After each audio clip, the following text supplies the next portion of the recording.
যে আমি খালি গত কয়েকদিন ধরে বলি যে এত আসামি ধরে আমার আসামি ধরা পড়ে না কেন? গুলশানের মতো জায়গার তুই হিরো আলম নির্বাচন করতে এসেছিস, তোর সে যোগ্যতা আছে? নির্বাচন এই দেশের নির্বাচন যোগ্যতা লাগেনি, তারপরে আমি জাতীয় নির্বাচন একটা না 4টে জাতীয় সংসদ নির্বাচন করলাম আমি, তার নির্বাচনে একটু হলেও অভিজ্ঞতা হচ্ছে। রাস্তায় নিয়ে আসার পরে আপনারা দেখছেন কী হারে আমরা পশুর মতো আমাকে তারা মারধর করেছে। ঢাকা 17 আসনে যে আমাকে হত্যা করতে চেয়েছিল সেই অপরাধে তাকে আমি কালকে মার্ডার কেসে আসামি দিয়ে কালকে মামলা করবো আন্দাজে। আপনি কখন জানতে পারলেন যে আরাফাত গ্রেপ্তার হয়েছে? আমি বিকেলে জানতে পারলাম যে অনেকে আমাকে ফোন দিতেছে, যে আমি একটু অনলাইনে ছিলাম না, যে তোমার শত্রু তো ধরা পড়ছে আরাফাত। তা আমাকে অনেকে নিউজ মনে করেন লিঙ্ক পাঠাইতেছে। তারপরে আমি খবর নিয়ে দেখি হ্যাঁ ঠিক আরাফাত ধরা পড়েছে। তো আমি তো মনে করেন দিশেহারা, যে আমি খালি গত কয়েকদিন ধরে বলি যে এত আসামি ধরে আমার আসামি ধরা পড়ে না কেন? যে আমার আসামি আপনারা সবাই জানেন, আমার হলো চিরশত্রু যে ঢাকা 17 আসনের আমাদের মোহাম্মদ আরাফাত রহমান। তে যখন খবর পেলাম তো তখন মনে করলাম না, এই খুশিতে আজকে জনসাধারণ সবাইকে মিষ্টি খাবো, এই জন্য মিষ্টি আমি শুনলাম গুলশান থানাতে আছে, তেমন কোনো ওখানে যায়। তারপরে আবার খবর শুনলাম ডিবিতে নিয়ে গেছে, তো ডিবিতে গেলাম, যাওয়ার পরে ওখানে জনগণ সবার মধ্যে মিষ্টি বিতরণ করেছি। এবং মিষ্টি বিতরণ করার পরে এখন আমার খুবই ভালো লাগতেছে যে আসামিটা ধরা পড়েছে।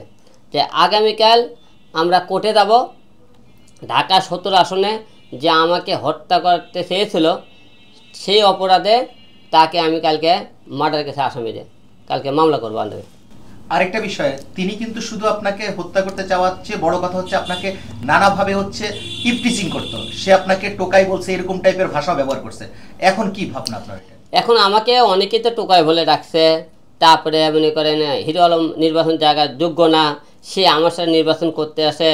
আর অনেকে বলছে গুলশানের মতো জায়গা তুই নির্বাচন করতে এসেছিস। আমাকে এই যখন আমাকে মারধর করলো তখন কিন্তু এই কথা বলেছে যে গুলশানের মতো জায়গা তুই হিরো আলম নির্বাচন করতে এসেছিস, তোর সে যোগ্যতা আছে?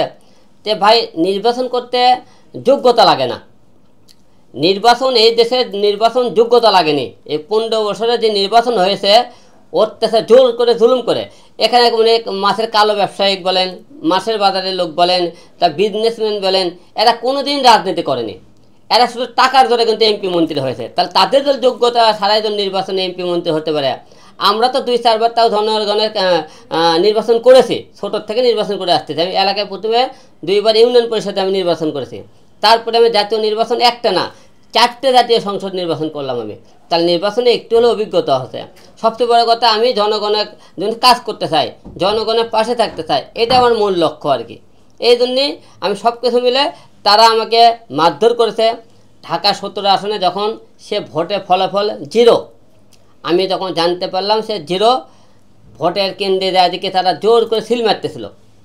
আমি সেই সিল মারাগুলো হাতে নাতে ধরি, ধরার পরে তারা করছে কি আমাকে ধাক্কায় কেন্দ্র থেকে বের করে নিয়ে আসে, রাস্তায় নিয়ে আসছে। রাস্তায় নিয়ে আসার পরে আপনারা দেখছেন কী হারে আমরা পশুর মতো আমাকে তারা মারধর করেছে।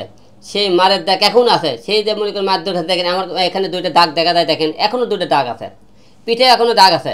আমি আপনাকে মনে করেন এই যে অত্যাচার জুলুম, এই অত্যাচার জুলুম আল্লাহ পাক অবশ্যই একদিন পতন করে। আর এরা মনে করে খালি মনে করেন এরা কেন যে কোনো লোকই মনে করে ক্ষমতা মনে তারা চিরস্থায়ী, একবার ক্ষমতা পেলে আর কোনোদিন নামবে না। জনগণ তাদেরকে ক্ষমতা দেয়, জনগণ আবার ক্ষমতার থেকে নামাতে পারে, এটা কিন্তু বুঝতে হবে আপনাদেরকে। তো তাই আপনাদেরকে বলবো যে এই অত্যাচার জুলুমের বিচার হয়েছে এবং আমরা দেশবাসীর কাছে এবং আমাদের আইন প্রশাসন যারা আছেন, আমাদের মাননীয় সরকার এখন এই মুহূর্তে ডক্টর ইউনূস স্যারকে বলবো এদের এমন একটা শাস্তি হতে হবে ভবিষ্যতে কোনো এমপি মন্ত্রী যাতে ক্ষমতায় আসলে কোনো মায়ের বুক খালি করতে না পারে, মানুষের জনগণের ভোটার অধিকার না কেড়ে নিতে পারে এবং আমাদেরকে হত্যা করার চেষ্টা না করতে পারে। আমি এটাই সবার কাছে আহ্বান জানাবো। হিরো আলমকে কি আমরা পরবর্তীতে নির্বাচনে দেখতে পাবো? এখন যেহেতু দেশ স্বাধীন, এখন সবার ভোটার অধিকার আছে দাঁড়ানোর, এখন জনগণ এখন মন খুলে ভোট দিতে যেতে পারবে, সব কিছু মিলে আমি মনে করি এখন স্বাধীন। আর সামনে আমরা নির্বাচনে অবশ্যই আসবো। আপনারা কি কোনো দলের হয়ে আসবেন?